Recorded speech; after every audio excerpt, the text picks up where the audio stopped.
Do you know that in July 1966 to 1967 a major general in the Nigerian army Aguiyi-Ironsi was buried 3 times by the Nigerian government? After suffering brutal torture and execution by soldiers under Major Theophilus Danjuma's command, Major General Johnson Aguiyi-Ironsi, Nigeria's first military head of state, faced a shocking end. His killers carelessly tossed his body into a shallow, rough pit and abandoned it in an unmarked location near Ibadan, stripping away any trace of respect alongside his host, Lieutenant Colonel Adekunle Fajuyi. This rushed disposal captured the intense hatred and disorder of the July 29, 1966 counter-coup, when the nation teetered on the edge of collapse. The head of state's vanishing act plunged Nigeria into even greater turmoil. In the eastern region, military governor Lieutenant Colonel Chukwuemeka Odumegwu Ojukwu responded quickly by contacting the top surviving officer, General Babafemi Ogundipe, and pressing him to step up and calm the chaos. Ogundipe, fearing for his life, fled overseas instead. That opened the door for Lieutenant Colonel Yakubu Gowon to emerge and get named as the new head of state, signaling a rapid change in who held power at the top. Ojukwu dug in his heels firmly from there. He rejected Gowon's claim to leadership outright and boycotted all talks with him until someone officially revealed what happened to General Aguiyi-Ironsi. This firm position exposed the widening cracks along ethnic and regional lines within the military ranks. For Ojukwu, it went beyond loyalty to one man. It tapped into the growing anxiety among the Igbo community, who viewed Aguiyi-Ironsi as their champion, now brutally taken away. Tensions dragged on for weeks with no clear answers. Gowon at last went public, admitting that Aguiyi-Ironsi had been killed in the bloody unrest. Once that truth came out, workers dug up the body from that crude pit outside Ibadan and moved it to a nearby military cemetery for a second burial. Still, this step came off as too quick and half-hearted, more of a checkbox than a real homage, which only stoked anger back in the east. Ojukwu blasted this second burial right away, calling it degrading and completely out of line.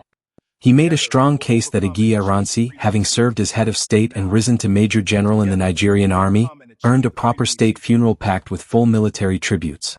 On top of that, as an Igbo son from Umuahia, his place belonged back home among his ancestors, following traditions that meant everything to his people. Gowon's federal government shot down those requests coldly, seeing them as a direct threat to their control. That refusal turned the burial fight into a bigger battleground between the East and the federal center in Lagos. Ojukwu's unyielding push made it a symbol of deeper issues, building on bad blood from the January 1966 coup.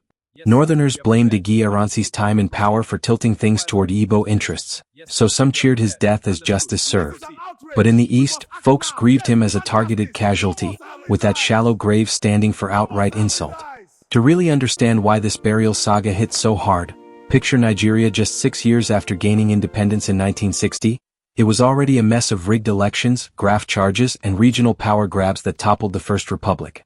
Everything exploded on January 15, 1966, when mostly Igbo majors launched a coup, wiping out key leaders like Prime Minister Tafawa Balewa, Northern Premier Ahmadu Bello, and Western Premier Samuel A. Kintola.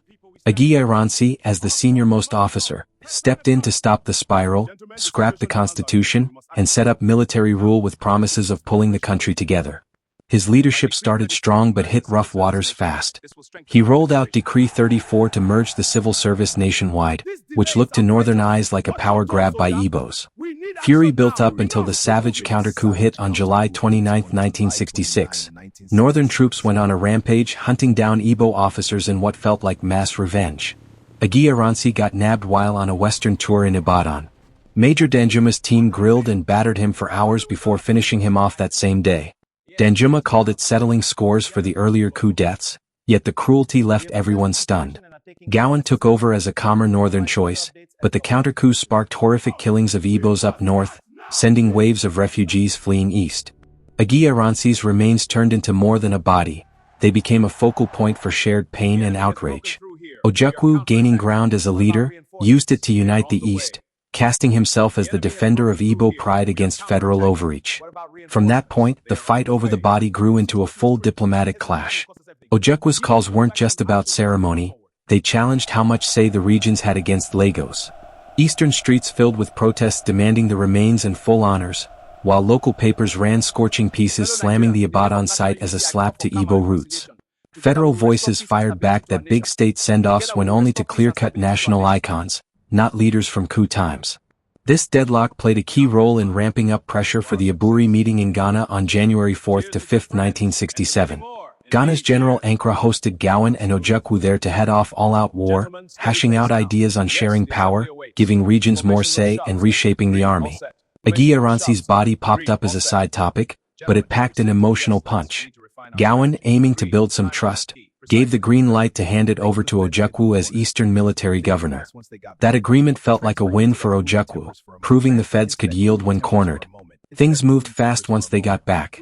The transfer hinted at cooling tempers for a moment, even if the broader Aburi deals fell apart soon after, with Ojukwu pushing hard for loose federation and Gowon holding firm on a tighter union. On January 20th, his widow Victoria kissed the casket at Enugu Airport before it headed home. Finally, on January 27, 1967, General Aguiyi-Ironsi got the farewell fitting his stature right in his Umuahia hometown, deep in Igbo territory. A massive crowd turned out, Eastern troops in sharp uniforms, village elders in native garb, and families wiped with sorrow, under heavy clouds. The military band struck up mournful tunes as cannons boomed salutes over the landscape. It kicked off with the flag-covered casket parading through a mix of cheering and crying onlookers. Ojukwu gave a powerful speech, lifting up Aguiyi-Ironsi as a true patriot who climbed from simple beginnings to steer Nigeria, pointing to his work calming the 1964 Western crisis and dreaming of one united country. Catholic bishops, Anglican ministers, and native diviners all led prayers, weaving faith old and new into the rites. They laid him to rest in a fresh spot with his kin, topped by a mausoleum that still stands today. This third burial wrapped things up for the East but drove the country further apart. Soon after, fresh waves of pogroms hit Igbos, leading Ojukwu to break away and proclaim Biafra independent on May 30, 1967, which lit the fuse for the Nigerian Civil War that killed over 1 million. Looking back, Aguiyi-Ironsi's triple burial stands out as a heartbreaking piece of Nigeria's past. The first pit screamed blind revenge, the Ibadan one showed federal neglect, and the Umuahia event embodied Eastern resistance. It shows plain how one man's undignified death fed into ethnic fires that burned for years. If you're in Ojukwu's shoes, staring down Aguiyi-Ironsi's killers and that shameful shallow grave, what would you have done differently to honor him and shield the Igbo from federal insult? Like, share and subscribe to support us.